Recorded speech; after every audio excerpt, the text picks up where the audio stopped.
काशीनाथ ने जब सारी बात खरी खरी शिवराज के सामने रख दी तो शिवराज इसे बर्दाश्त नहीं कर पाए और उन्होंने काशीनाथ के गाल पर एक जोरदार तमाचा लगा दिया। काशीनाथ ने इसके बाद कुछ नहीं कहा और अपना सामान उठाकर सीधा वहां से निकल गया। लेकिन रास्ते में उसे अभिलाषा मिल गई। उसने अभिलाषा से नजर बचाने की बहुत कोशिश की, लेकिन आखिर में उसे अभिलाषा के सामने सच को एक्सेप्ट करना ही पड़ गया। उधर अगले दिन सुबह तक सब लोगों के बीच में ये खबर फैल चुकी थी कि काशीनाथ घर छोड़कर चले गए थे। लकी को उनका जाना काफी अजीब लग रहा था, लेकिन वो कुछ कर नहीं सकता था।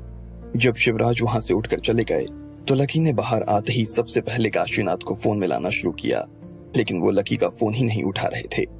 1 2 3 4 10 लकी कम से कम 10 बार उन्हें फोन लगा चुका था, लेकिन उधर से कोई जवाब नहीं आ रहा था। लकी ने उन्हें मैसेज भी भिजवा दिया, लेकिन उस मैसेज का भी कोई जवाब नहीं आ रहा था। उन्होंने जहां से ट्रेन पकड़ी, लकी उस स्टेशन पर गया और वहां काशीनाथ की तस्वीर दिखाकर उसने लोगों से उसके बारे में पूछा, लेकिन किसी को काशीनाथ की कोई खबर ही नहीं थी। लकी ये सब सुनकर काफी हताश हो गया था। उनके घर का सबसे वफादार आदमी उन्हें इस तरह से छोड़कर चला गया था। ये लकी को सहन नहीं हो रहा था। उसने ऑफिस आते ही रुस्तम और वसीम के कुछ लोगों को काशीनाथ को ढूंढने के काम पर लगा दिया। दिन भर उसका काम में जरा भी मन नहीं लग रहा था। जब वो ऑफिस में परेशान सा बैठा हुआ था कि तभी प्रीतम और गर्वित उसके केबिन में आ पहुंचे। उनके हाथ में एक बॉटल थी। लकी, ये देख, ये हमारा फाइनल प्रोडक्ट है। ये कहकर गर्वित ने वो बॉटल लकी के हाथ में थमा दी। लकी को वो प्रोडक्ट देखकर काफी अच्छा लग रहा था। ये शालिनी को भिजवाया? लकी ने कहा। हाँ, हमने उसे भी सैंपल भिजवा दिया है। उससे बात भी हो गई है और उसने प्रोडक्ट अप्रूव भी कर दिया है, प्रीतम ने कहा। लकी के चेहरे पर एक मुस्कान थी, लेकिन गर्वित और प्रीतम जानते थे कि ये लकी की असली मुस्कान नहीं थी। अच्छा लकी, मैं क्या सोच रहा था यार कि प्रोडक्ट तो हमने बना लिया है, लेकिन इसकी मार्केटिंग तो हमें करवानी पड़ेगी ना, वरना लोगों को कैसे पता चलेगा कि कैस्पर क्या चीज है। इसलिए हमें एक छोटा सा मार्केटिंग कैंपेन डिजाइन करना पड़ेगा, गर्वित ने कहा। हाँ, बात तो तेरी सही है। हमें कुछ न कुछ कहकर तो प्रोडक्ट बाजार में लाना ही पड़ेगा। जब तक वर्ड ऑफ माउथ के जरिए प्रोडक्ट नहीं चलता, तब तक के लिए तो हमें मार्केटिंग का ही सहारा लेना पड़ेगा। लकी ने भी उसकी बात पर सहमत होते हुए कहा। यह सुनते ही गर्वित और प्रीतम के चेहरे खिल उठे। उन दोनों ने खुश होते हुए एक दूसरे की तरफ देखा और फिर लकी की तरफ देखते हुए कहा, हमारे दिमाग में ना एक आइडिया है लकी। हमें किसी ऐसे आदमी को एड के लिए लेना चाहिए जो पॉपुलर भी हो और जिसे चोट वगैरह भी लगती रहती हो, प्रीतम ने कहा। लकी उसकी बात सुनकर सोचने लगा, ऐसा कौन हो सकता है? हम किसी मजदूर को ले सकते हैं जिससे दिन भर काम करने में कभी ना कभी चोट लग जाती है, लकी ने कहा। नहीं यार, उसे लिया जा सकता है, लेकिन वो पॉपुलर नहीं है ना, लोग उसे जानते ही नहीं है, तो उसकी बात पर भरोसा कैसे करेंगे, गर्वित ने कहा। तो फिर किसी सैनिक को ले लेते हैं, आर्मी तो बहुत पॉपुलर है और उन्हें आए दिन तो चोट भी लगती रहती है, लकी ने कहा। नहीं यार, आर्मी की पॉपुलैरिटी तो अच्छी है, मैं मानता हूँ, लेकिन उनकी इमेज काफी हार्ड इमेज है ना। हमें कोई ऐसा चाहिए जिसकी फैन फॉलोइंग बच्चों, बूढ़ों, औरतों सब में हो, प्रीतम ने कहा। लकी फिर से सोच में पड़ गया। उसे समझ में नहीं आ रहा था कि ऐसा कौन सा आदमी हो सकता था जो इन दोनों पैमानों पर खड़ा उतरे। मेरे दिमाग में एक सजेशन है, क्यों ना हम किसी स्पोर्ट्स पर्सन को ले लें, उससे सब लोग रिलेट भी करते हैं और आजकल स्पोर्ट्स का काफी क्रेज भी है, गर्वित ने कहा। हाँ, और जब से हमारे देश का ओलंपिक में प्रदर्शन सुधरा है, तब से तो सारे लोग स्पोर्ट्स देखने लगे हैं। और वैसे भी अगर किसी स्पोर्ट्स वाले को हम बुलाते हैं तो इससे उसकी स्पोर्ट्स को भी बढ़ावा मिलेगा ना, प्रीतम ने गर्वित की बात में आगे जोड़ा। ऐसा कोई है तुम दोनों की नजर में, लकी ने पूछा। इस सवाल पर गर्वित और प्रीतम ने एक दूसरे को मुस्कुराते हुए देखा और फिर लकी की तरफ देखते हुए बोले, है ना, बुलाएं क्या? लकी ये सुनकर चौंक गया। वो तो अभी एड के बारे में सिर्फ बात कर रहा था और ये लोग तो उसे बुलाकर भी ले आए थे। हाँ, बुलाओ, लकी ने कहा। जैसे ही उसका इतना कहना था कि इतने में दोनों बाहर गए और एक आदमी को अंदर आने का इशारा कर दिया।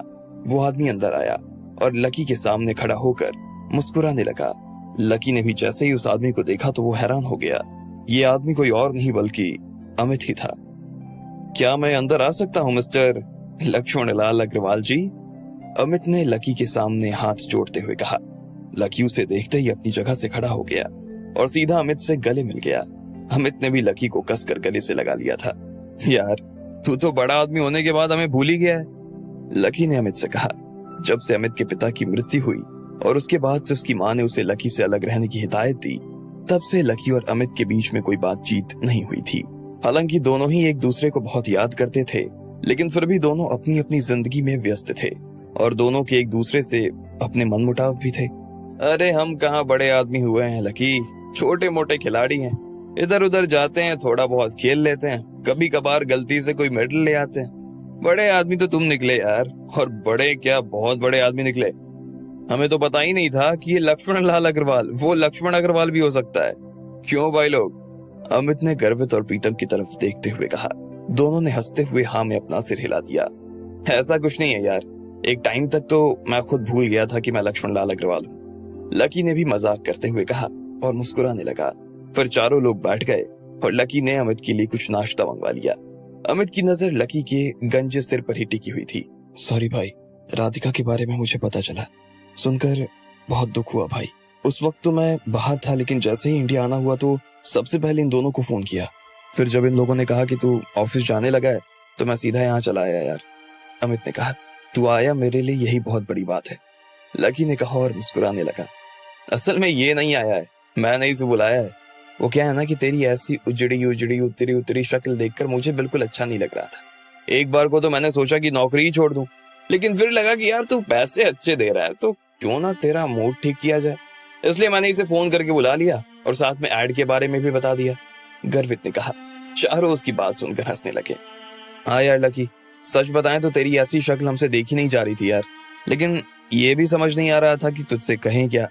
आखिर में यही सबसे अच्छा लगा कि अमित को यहाँ बुलाया जाए, तो बस इसे बुला लिया। इसे बुलाने में आधा क्रेडिट मेरा भी है, प्रीतम ने भी कहा और तीनों फिर से हंसने लगे। कुछ देर के लिए ही सही, लेकिन लकी का ध्यान राधिका और उसकी मौत की गुत्थी से थोड़ा सा दूर चला गया था। वो इन चारों के साथ में खुश महसूस कर रहा था। हालांकि दिमाग के कोने में वो अब भी यही सोच रहा था कि उसे राधिका के कातिल को पकड़ना था, लेकिन अभी दोस्तों के साथ होने की वजह से वो फिर से जिंदा महसूस कर रहा था। चलो फिर यहाँ फिक्स रहा, कैस्पर का एक ऐड अमित ही करेगा। अमित सर, आप अपने मैनेजर से कहकर अपना कोटेशन भिजवा दीजिएगा ताकि हम आपको पेमेंट करवा सकें, लकी ने मजाक में कहा। मुझे पेमेंट में सिर्फ एक ही चीज चाहिए अग्रवाल साहब, अमित ने कहा। बताइए क्या? आपके चेहरे पर खुशी। हम सब तेरे साथ हैं लकी, हम में से कोई भी राधिका की कमी तो पूरी नहीं कर पाएगा, पर फिर भी हम तेरे साथ हैं। तू हमें जितना चाहे परेशान कर सकता है, अमित ने कहा। लकी ने फिर से उसे गले लगा लिया। एक ही मुलाकात में उन दोनों के सारे गिले शिकवे दूर हो गए थे। उधर जब लकी अमित से मिल रहा था तो इधर पृथ्वीराज भी जयंत के साथ में अपने घर वापस आ गए थे। उन्हें जब से निर्मोही बाबा से शिवराज के बारे में पता चला था तब से उनका दिमाग खराब हो गया था। जयंत तो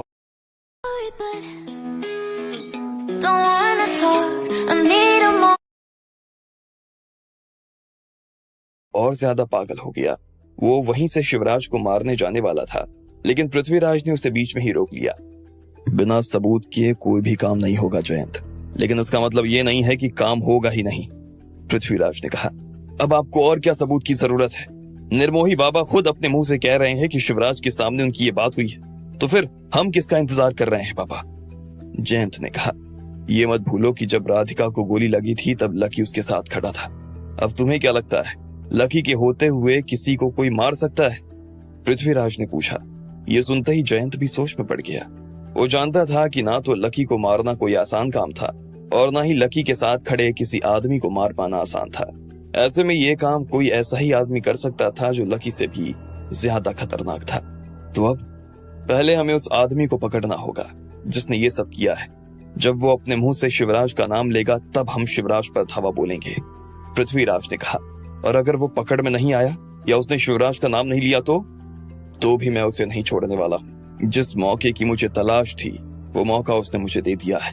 अब मैं इस मौके को इतनी आसानी से जाने देने वाला नहीं हूँ, पृथ्वीराज ने कहा। जयंत भी उसकी बात सुनकर शांत हो गया। एक काम करो, ऐसे लोगों की लिस्ट बनाओ जो शिवराज के कहने पर ये सब कर सकते हो, पृथ्वीराज ने कहा और कमरे के अंदर चले गए। उधर जब पृथ्वीराज के घर में ये सब प्लानिंग चल रही थी तब इधर लकी भी शाम को अपने घर वापस आ गया था। अभिलाषा और दशरथ आज सुबह से उसके आने का इंतजार कर रहे थे। जब वो हॉल के अंदर पहुंचा तो उसने देखा कि वो दोनों हॉल में बैठे हुए थे और बड़े गंभीर नजर आ रहे थे। क्या बात है, आप लोग इतने सीरियस क्यों नजर आ रहे हैं? क्या हो गया? लकी ने उन दोनों से पूछा। वो दोनों एक दूसरे का चेहरा देख रहे थे। इसके बाद अभिलाषा ने लकी से कहा, लकी जरा यहाँ बैठो, हमें तुमसे कुछ जरूरी बात करनी है। लकी ये सुनते ही उन्हें देखने लगा। उसे थोड़ा अजीब लग रहा था, लेकिन फिर भी वो दोनों के सामने जाकर बैठ गया था। क्या बात है, बताइए, लकी ने पूछा। लकी, समझ में नहीं आ रहा है कि किस तरह से बात शुरू करें, लेकिन हम दोनों को ही लगता है कि तुम्हें इस चीज के बारे में जानकारी होनी चाहिए, दशरथ ने कहा। क्या हुआ माँ? लकी ने अभिलाषा की तरफ देखते हुए कहा, बेटा बात ऐसी है कि जब से कल काशीनाथ जी हमारे घर से गए हैं, तब से हम दोनों को बहुत अजीब लग रहा है। जैसा तुम सुबह कह रहे थे ना कि वो हमारे घर का आदमी है और घर का आदमी ऐसे ही नहीं चला जाता, तो वो तुम सही कह रहे थे। उनके जाने के पीछे एक बड़ा कारण है, दशरथ ने कहा। क्या कारण है? राधिका की मौत, अभिलाषा ने कहा। क्या? राधिका की मौत? कैसे? लकी ये सुनकर हैरान हो गया था। हाँ, उन्हें पहले से ही पता था कि राधिका के साथ ऐसा कुछ इस घर में आने के बाद हो सकता है, अभिलाषा ने कहा। ये सुनते ही लकी के कान खड़े हो गए। उनके मन में ये सुनते ही एक सवाल आया और उसने पूछा, लेकिन कैसे? बहुत बड़ी बात है बेटा, मुझे खुद काशीनाथ जी ने कल ही बताया, तब पता चला। हम ये सुनकर खुद हैरान हो गए थे, मगर हम कुछ नहीं कर सकते थे, अभिलाषा ने कहा। लकी को अभी भी यकीन नहीं हो रहा था कि जो वो सुन रहा था वो सही था या नहीं। मैं ये पूरी बात काशीनाथ जी के मुंह से सुनना चाहता हूँ, लकी ने कहा। बेटा मैं तुझे बता रही हूँ कि बात क्या है। नहीं, मैं सारी बात उनके मुंह से सुनना चाहता हूँ। आप में से कोई अभी के अभी उन्हें फोन मिलाओ, लकी ने कहा। अभिलाषा और दशरथ ने एक दूसरे की तरफ देखा और फिर अपना फोन निकाल लिया। इधर लकी का ब्लड प्रेशर तेज हो गया था। वो बहुत घबराया हुआ सा महसूस कर रहा था। लकी के अपने घर में उसके खिलाफ इतना कुछ हो गया और उसे इस बात की खबर ही नहीं थी। अब आगे क्या होने वाला था? क्या करने वाला था लकी शिवराज के साथ? क्या वो शिवराज के ऊपर इस इल्जाम को साबित कर पाएगा? आपको क्या लगता है, क्या होंगे इन सभी सवालों के जवाब? कमेंट बॉक्स में कमेंट करके हमें जरूर बताएं और सभी सवालों के जवाब को जानने के लिए सुनते रहिए इंस्टा मिलियनेयर सिर्फ पॉकेट एफएम पर।